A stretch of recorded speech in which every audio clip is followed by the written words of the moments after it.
Hey everybody, it's Super Sam Bros Gaming, and welcome to another Scary Stories video.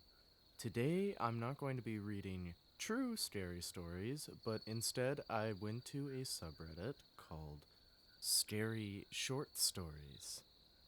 And we're going to look at some of the best that subreddit has to offer. Let me know what you guys think, and enjoy. Story number 1. Hi, honey, I said, bustling over the stovetop. How was your day? He ignored me. He threw down his briefcase and got a beer from the fridge. The same as always. Is dinner ready yet? I pointed to the timer ticking on the kitchen counter. The meatloaf needed another 20 minutes. I think the correct phrase is, what's cooking, good looking? I joked. Look, I've had a long day, he sighed, draining his beer. Just come get me when it's ready. I will, honey, I said. After dinner, I have a surprise for you. Whatever. And with that, he retreated upstairs to play video games. Supper seemed to be all he cared about these days. So long as he was fed, he appeared to want nothing else to do with me. I tried to get him to talk to me. Something was clearly bothering him. He just wouldn't open up. But that was all right. Once dinner was ready, I hollered up the stairs that it was time to eat. The spread was immaculate. Roast cauliflower with lemongrass and shallot, jacket potatoes with garlic confit, and for the main course, a beautiful meatloaf, my own recipe, his favorite. I thought he might even notice. Instead, he simply began eating without even looking at his plate, his eyes glued to his phone. But that was all right. After 15 minutes of silence, broken only by the sounds of chewing, I spoke up. So, how's the meatloaf? I asked. Good, he grunted. Curious about your surprise? I asked, smiling. Want a hint? What do you want from me, Rose? He scoffed, plating another ketchup-y slice. I didn't forget your birthday, did I? His words stung, but I tried not to let it show. I'd been silently rehearsing what I was about to say for hours. Actually, I wanted to talk to you, I said, about the baby. He stopped chewing for a moment, his jaw set. He always wanted to be a father, but 6 months ago, I'd miscarried at 20 weeks. The doctors told me we shouldn't try again. I told you before that I didn't want to talk about it. But I do, I said. She was my baby, too. If you can't give me a child, he said, popping the last of his meatloaf in his mouth, then we have nothing more to talk about. Ow! He'd bitten down on something so hard he nearly cracked a tooth. As he gingerly pulled the thing from between his lips, he shuddered, unable to comprehend what he was seeing. Is that? He asked softly. I nodded.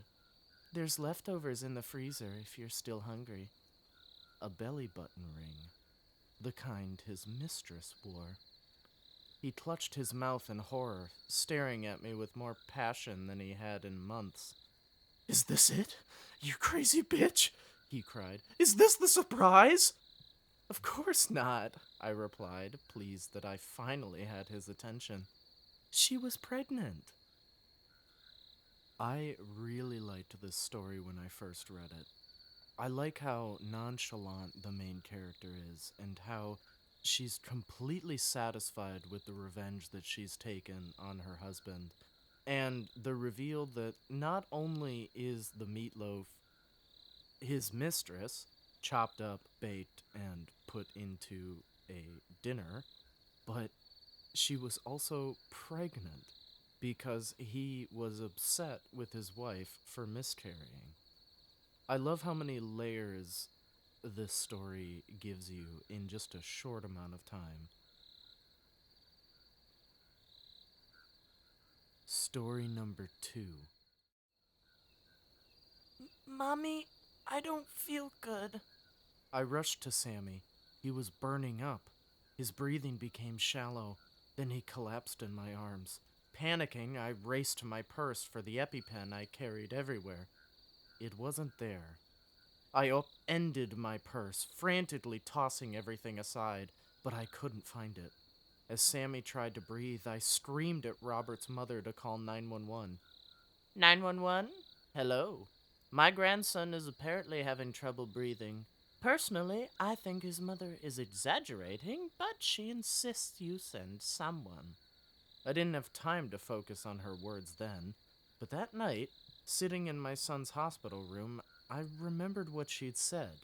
The next night, I confronted her. Why did you tell 911 I was exaggerating while Sammy was on the floor struggling to breathe? Oh, please, she scoffed. Are you still pushing this fake allergy? Haven't you milked it enough? He could have died, Louise. He was in the hospital with tubes down his throat. Jesus, just let it go. It was only a little peanut butter. He's fine. What? You fed him peanut butter? I knew you were lying, and I was right. He scarfed it down, no problem. He's strong. Stop making him weak with your bullshit. Furious, I told my husband what had happened. You know how my mom is, honey. She didn't mean anything by it. She could have killed our son. Do you even care? Honey, you're blowing this out of proportion. Were you at the hospital? Did you see your son on a respirator, unable to breathe on his own? You know I was working. Funny how you're always working whenever we need you. You insisted on moving your mother in, but I'm the one who's always with her, which I was willing to tolerate, but now she's endangering our son. He's fine. Stop being so hysterical. Hysterical? Asshole! Distrusted, I left the room. The next week, Robert was out of town for work. His mother came downstairs to find all her belongings boxed up and on the porch. What the hell is this? She demanded. If I can't trust you with my son's safety, I can't have you living here. I've enrolled you at the local senior community. You'll like it. They have canasta. You can't do this. It's done. Take care. I'll call Robert. Didn't he tell you? He's unreachable this week for work. You bitch! I'll tell the cops you abused me. Feel free. I've already let them know you're unstable and prone to imagining things. Dementia is such a tragedy. I'll kill you! Ah! She stumbled and put her hand to her chest. Everything okay, Louise? I can't breathe. Oh dear, are you stressed? You know you're supposed to stay calm. Here, let me get your heart medication. I reached into her purse and handed her the bottle. Empty! What? Oh, I figured you were exaggerating. Don't worry, you don't really need those. Just be strong.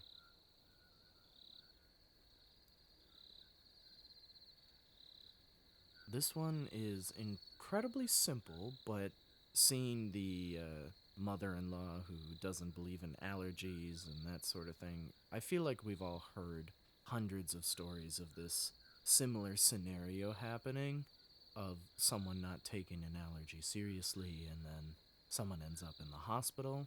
So I like this twist on a pretty believable story otherwise. Story number 3. Mom and Dad have been hinting at a surprise for weeks. Something special. Something big. Something that'll make all our lives better, Dad said.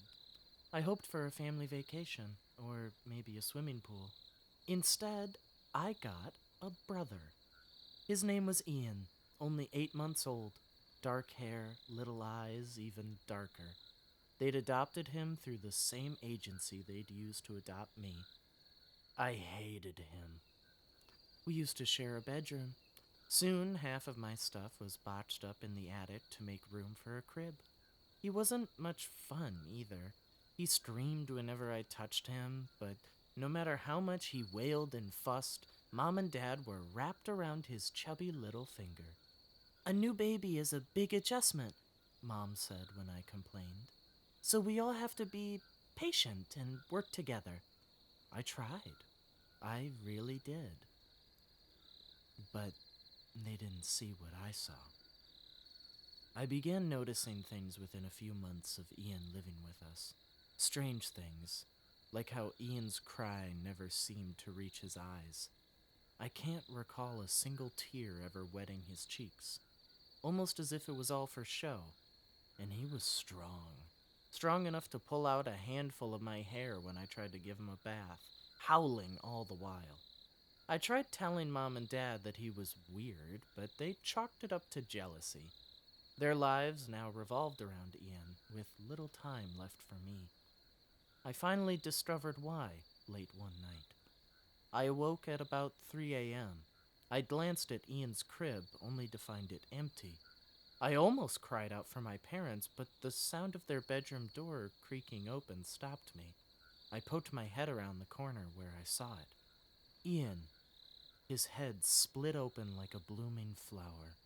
He sat atop my father's chest, his limbs jutting crookedly from his body. His tongue, now a long, wet rope of flesh, reached down my father's throat. He was feeding on them. I crept back to my bed, unsure of what to do, until the next evening. Mom and Dad needed a break. They decided I was old enough to babysit while they went to dinner in town. Once we were alone, I laid Ian in his crib. His little black eyes looked surprised when I laid the pillow over his face. It took a long time for him to stop kicking, but when it was done, I called Dad, putting on my best frantic voice as I told him Ian wasn't breathing. Mom and Dad were devastated. At the funeral, they both held me tight, sobbing that they were sorry. As I hugged them back, I almost pitied them. They didn't know what Ian was. They didn't know what I was. They didn't know that I'd been starving while Ian gorged.